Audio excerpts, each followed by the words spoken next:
Hello and welcome back to the podcast that must not be named. I'm Melissa. And I am still Luke. And we are here discussing Chapter 9 of Harry Potter and the Chamber of Secrets, The Writing on the Wall.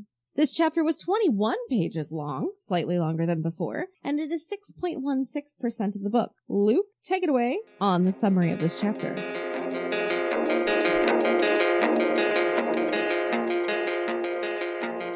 Mr. Filch quickly makes it to the crime scene to see Mrs. Norris dangling. He immediately sees Harry and becomes hysterical, blaming him for killing his cat. Dumbledore restores some semblance of order and ushers Filch and our trio to Lockhart's office, accompanied by Snape and McGonagall. Dumbledore explains that the cat is not dead, only petrified. Filch remains convinced that Harry is the responsible party due to Filch being a squib. More on that later. Bewilderingly to Harry, Snape seems to stick up for the trio until he begins questioning their whereabouts during the Halloween feast. Harry did not want to reveal that he had been hearing voices and then lies about their destination after the Death Day party. Snape suggests that Harry should be taken from the Gryffindor Quidditch team until the case is closed. McGonagall fervently disagrees, and so does Dumbledore. We learn that Professor Sprout's mandrakes will provide the perfect cure for the petrification, but will require a little bit of maturing first.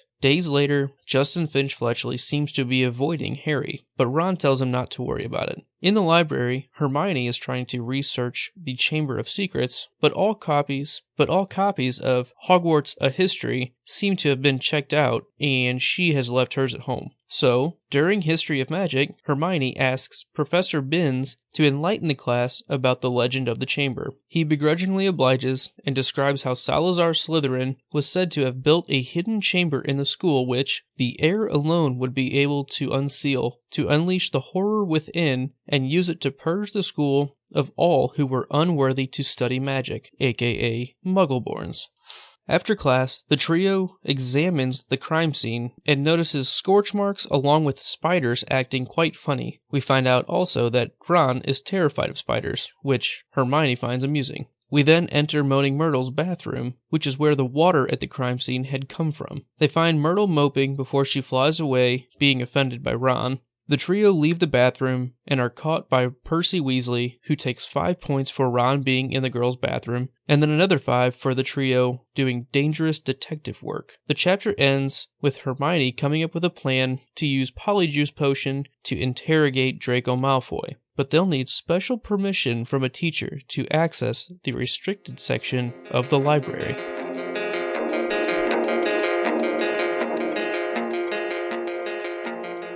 We do have some new characters that are introduced-ish into this particular chapter.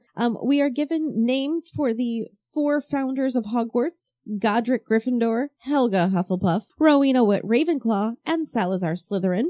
Mr. Filch is given a first name finally. He is Argus Filch. And my favorite naming of the chapter are the misnames of students within Professor Binns' class. Miss Grant, who is really Hermione Granger, O'Flaherty, who is really Seamus Finnegan, and Miss Pennyfeather, who is really Pavarti Patil. It's not even close. Not even a little bit. That last one's just not even close. Well, Seamus Finnegan, O'Flaherty? He's Irish. It's fine. All right. He gets it.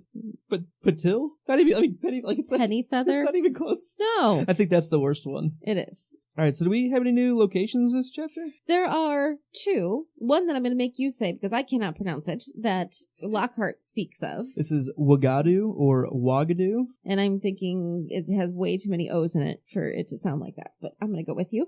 We also get to enter Moaning Myrtle's bathroom. We do have some magicabulary as well. We have the Transmogrifian torture. One more time, yes. Because there's another syllable that I actually missed. Oh, okay. Wagadogu.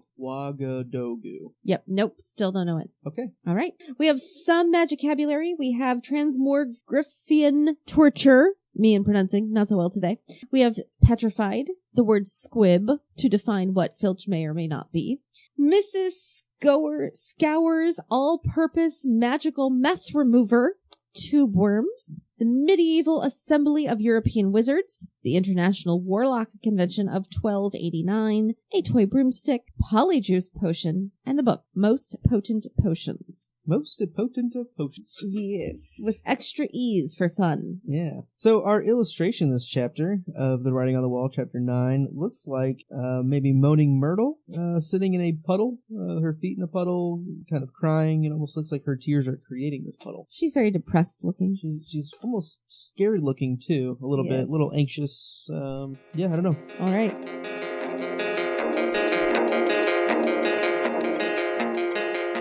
Luke, what were some of your thoughts on this? Some of my thoughts this chapter were the scene of the crime clearly means, they were caught red-handed, right? Yes. They being our fearless trio were the first on the scene. That means that they did it. Yes. At least to Argus Filch. I don't know. I question why he would just automatically assume it was them because he wasn't in the crowd that walked up first. Right. I think it says that they were the ones that were not, they were the only ones in the center of the hallway. So they were definitely singled out in their location. So I think from that, Filch is maybe inferring that wrong place, wrong time, it must be you. Yep, exactly. It's quite a jump, though. But more on Filch. Squibdom seems to be a fairly socially awkward thing, kind of like the opposite of being a muggle-born witch or wizard. Yes. Where you grew up in the magical world, but not being able to do magic. That's depressing. Like, I feel bad for him. Yeah, I think it's about the worst case to deal with emotionally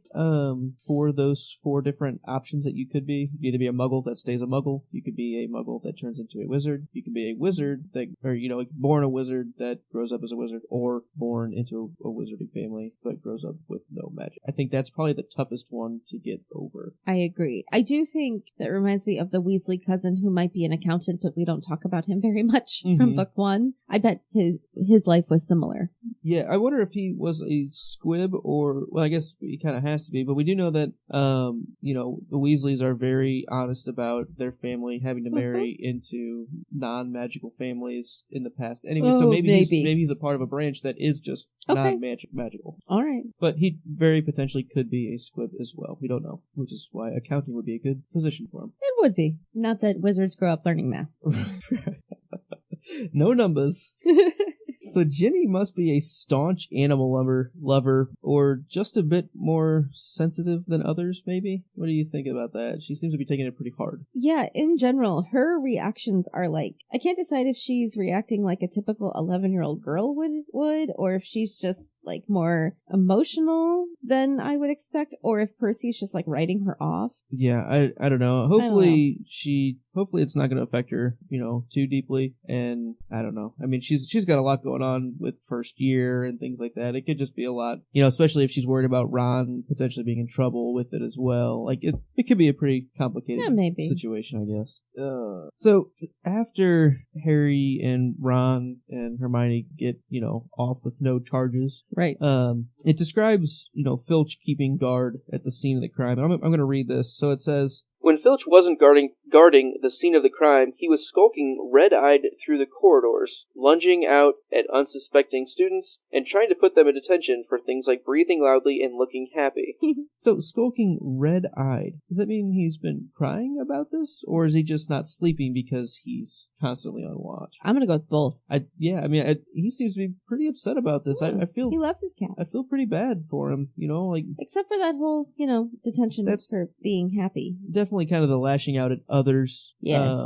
But I don't know. Like I definitely feel bad for him that he's lost clearly the only person that seems to, or the only character that seems to care for him, or that he cares about as well. I'm taking it pretty hard. Okay, fine. I will feel bad for him.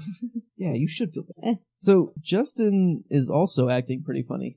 Harry says hello pretty much, and Justin kind of just beats it. Yep. And ignores him and everything. I thought it was kind of funny that when Harry lets Ron know about this, Ron was pretty funny in saying, I wouldn't worry about it. I always thought he was kind of such, just a bit of an idiot for, loving Lockhart, or, for really liking Lockhart and all of that. So. Right. So really, like, if that's the person running away from you, like, who cares? Right. You could do worse. Yeah, there are other people to worry about. And while they're in the library, right there, we find that they measure their homework by feet of parchment. Yes. I love that. I think that's a nice little touch. I would write big. Yeah. No neat little scribble handwriting for me. No. We're going to write in big, fancy bold letters. Wide letters. Yes. Yeah. Big font. Courier new. Yeah. So I thought that was pretty interesting. A little bit more of the in-class type stuff. School management. Right. Hermione, do you really think that she would forget Hogwarts of history? I thought she couldn't fit it. I thought it was with all of Lockhart's books, she didn't have room for it. I guess, but That's what I always took it as. Like, there just wasn't enough space to bring every book you own, so you have to judge. And she'd already read the whole thing last year. All right, I know who is directly responsible for this. Okay. Lockhart. Yep. All his fault. Way too many books. Way too many She books. couldn't bring her the one book that she references all the time. Yep. And it's his fault. Yep. Excellent. Okay. We go to Professor Binns' History of Magic class, and Hermione brings up the Chamber of Secrets, asking him about it since she couldn't read about it in Hogwarts of History. And she convinces Professor Binns, to shed some light on the subject by saying, "Don't legends always have a basis in fact?" Really? That's your argument. That's gonna be your argument, and he buys it enough. Like, I don't know. That seems a little. Well, but to me, that's don't they? Come on, J.K.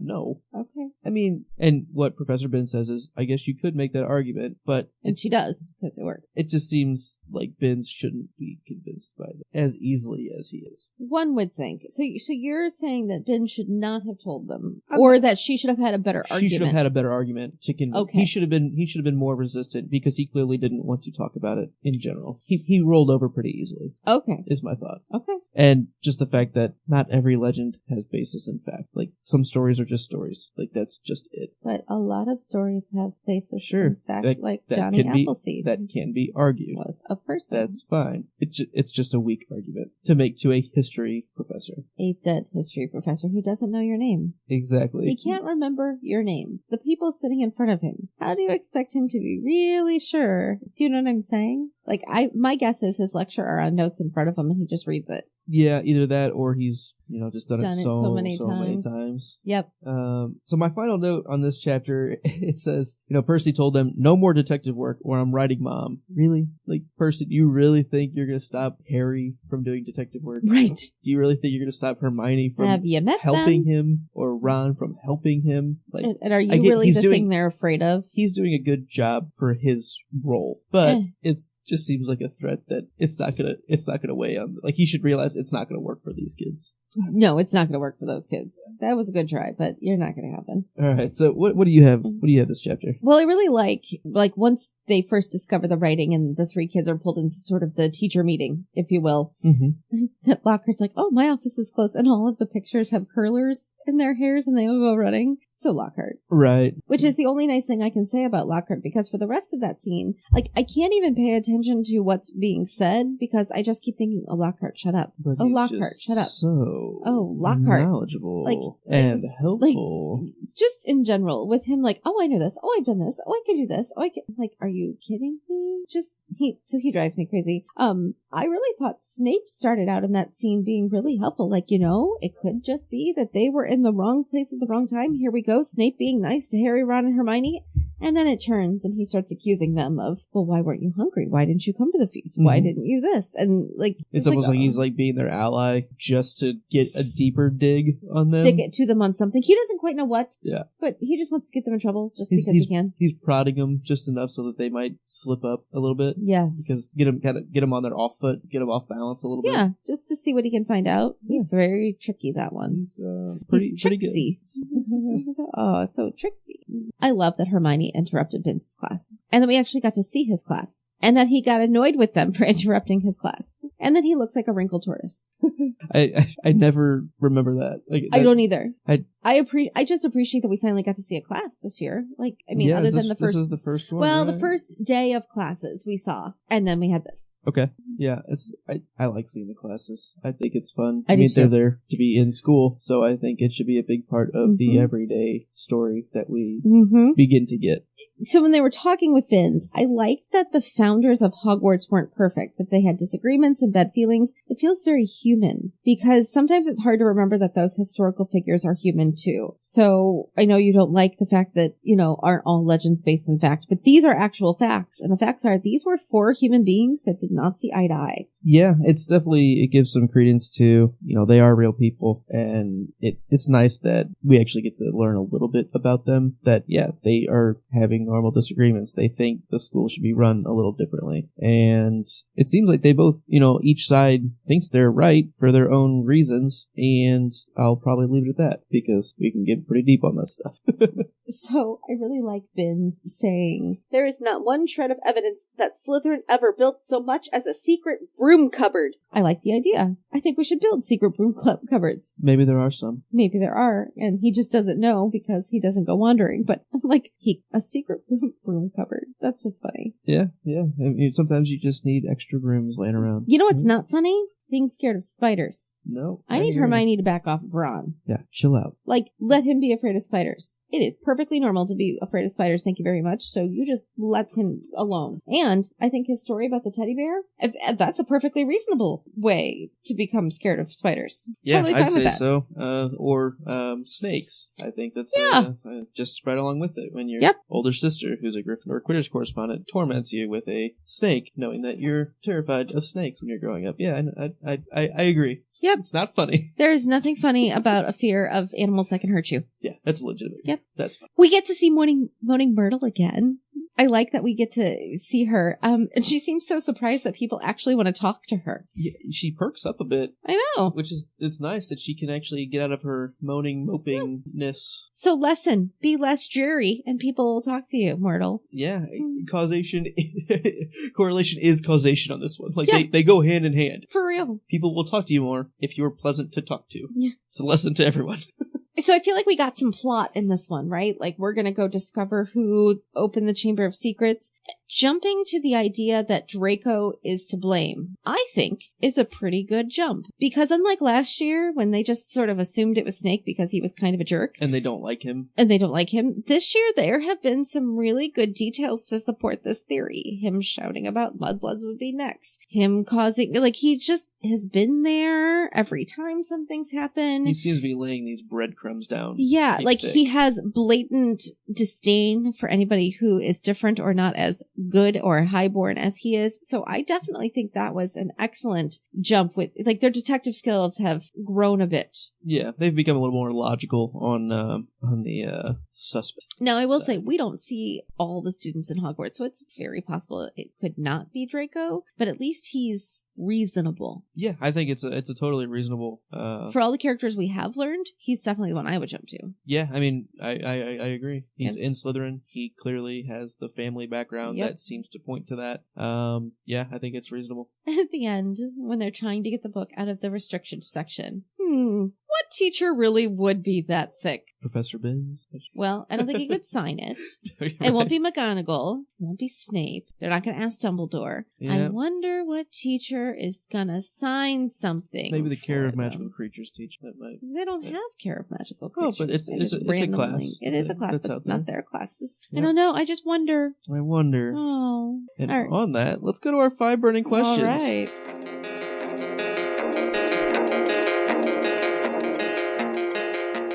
Question 1. Would the heir of Slytherin really go after a squib? Filch thinks that, he's being targeted because he's a squib. He thinks it's Harry that's the heir, and he thinks that he's being targeted because Harry knew that he was a squib. Would the heir of Slytherin really care about someone being a squib? Because the whole thing, I think, that we're learning about what they say Salazar Slytherin wants is only pure blood wizards to be doing magic. Which technically a squib is not a wizard. Right. That's the point. It's almost like ideal. Like, it was someone who couldn't do the magic, so they're out. So would he even care? Would the heir of Slytherin even care? I don't think about that would be their Squibs? first target. That's, yeah, I agree. Maybe they think- just hate cats. Maybe they just hate. Who doesn't? I don't hate cats. I hate. I'm the only person in my house who doesn't hate cats. I'm not allowed to have one, but I don't hate cats. So, next question. Why do you think Justin Finch Fletchley was avoiding Harry? Maybe Harry smells. Harry could definitely smell. He plays a lot of Quidditch. They've been training a lot in the rain and everything. That's true. I do think it's probably like, oh, Harry's probably the bad guy. You think?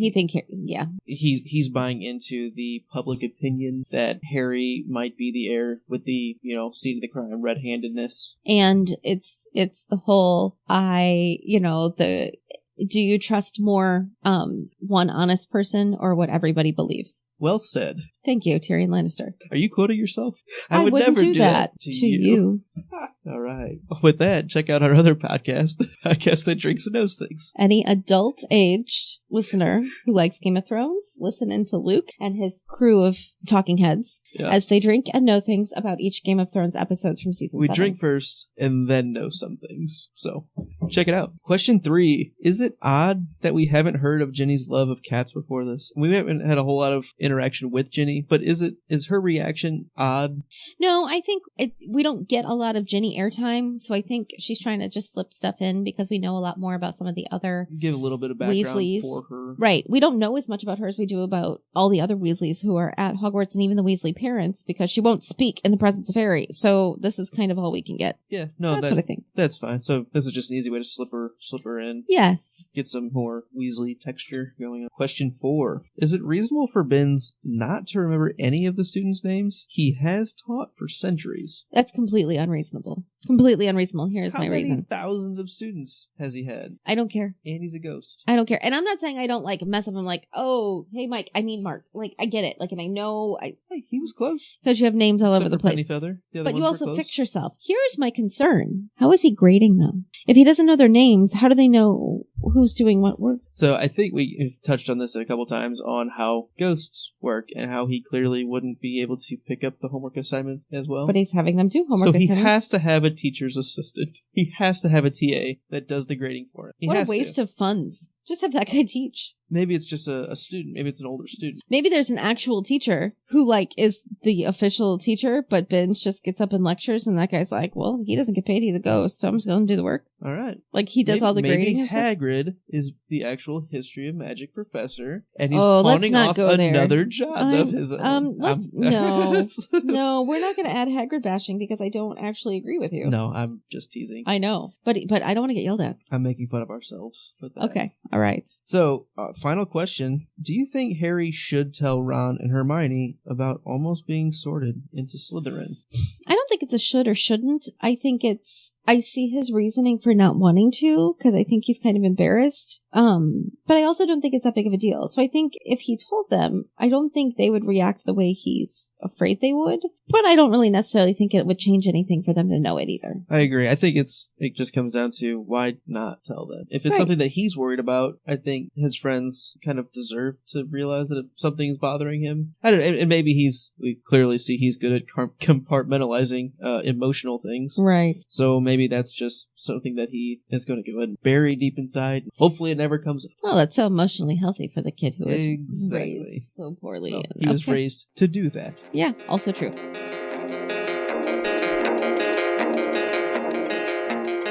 All right, Luke, let's get into what is your favorite line? I had two. I had two also, so we have a lot. And they're actually 4 different ones. Yeah. This one, there were a lot of good lines in this chapter. I'm going to go ahead and I'm going to throw an honorable mention out here. We haven't done this in a while, where I think we'll just pick one and have an honorable mention each. So my honorable mention is Ron. He says, "Do you think we've got nothing better to do in potions than listen to Snape?" Like, really, I'm supposed to listen? I'm not listening to him. Probably what you should be doing, but it's such a Ronism. It is such a Ronism. It's so funny. It's awesome. And my favorite line of this chapter, it said, "Did you see anyone near here that night?" said Harry. "I wasn't paying attention," said Myrtle dramatically. "Peeves upset me so much I came in here and tried to kill myself. Then, of course, I remembered that I'm already dead," said Ron helpfully. Man, you got some good Ron lines in this one. Oh, yeah. He's highly quotable. He is for highly the funny. The Weasleys in general are usually quotable for funny lines. for I funny agree stuff with you. for sure. I find it interesting that both of your lines came from Ron. Both of my lines came at least due to the same person. Mine came from earlier in the chapter. And my honorable mention is when they're examining Mrs. Norris. And we hear, "She has been petrified," said Dumbledore. "Ah, I thought so," said Lockhart. And then Dumbledore continues, "But how, I cannot say." Because at that point, Lockhart had already said how if I had been there, I would have been able to save her. Oh, right. Of course I thought she was petrified. That goes back to the whole, just shut up, Lockhart. Yeah. Stop talking. And then, as they're talking, in my favorite line, when they're talking about how to wake her up, and Dumbledore says that Professor Sprout has procured some mandrakes and they can, use the mandrakes to wake her up once they've reached of age. Lockhart goes, "I'll make it," Lockhart butted in. "I must have done it 100 times. I could whip up a mandrake restorative draft in my sleep." "Excuse me," said Snape icily, "but I believe I am the potions master at this school." Like, dude, sit down. Yeah. Just sit down. I got this. I get what you're saying. I get that you say it a lot. I'm an expert, and it's my job. I'm going to do it, and that's going to take care of the doing it. Thank you very much. Yep, I'm going to do it, and then it's done. Yep. So, yeah, that's a good sign. It's a good line. So who is your chapter MVP this chapter? Well, you have the chapter MVP. Who is my chapter MVP? All right, why don't you tell yourself? My chapter MVP is Hermione. I think she did a good job on kind of getting them out of trouble. She's the one who decided to make the polyjuice potion. She's the one who knew about it. Yeah, and she also has the really funny line of, that she couldn't believe that she was convincing them to get in. I don't want to be the only one getting in trouble either, but I don't like the idea of someone going around targeting Muggleborns. It's worth getting in trouble to try and solve this problem. So she really takes the reins on that, which is usually like a Harry thing. Yeah. But I like that she's maybe showing some Gryffindor qualities and putting her hard cold logic behind it and creating a plan to start that. Yeah, right. My honorable mention was Binns, just because we actually got to see him, and he was funny. He was unintentionally funny, but funny. I also liked that he did give them the information they were looking for, however unwillingly. Yep. So, yep. Honorable I mention. agree. Good call.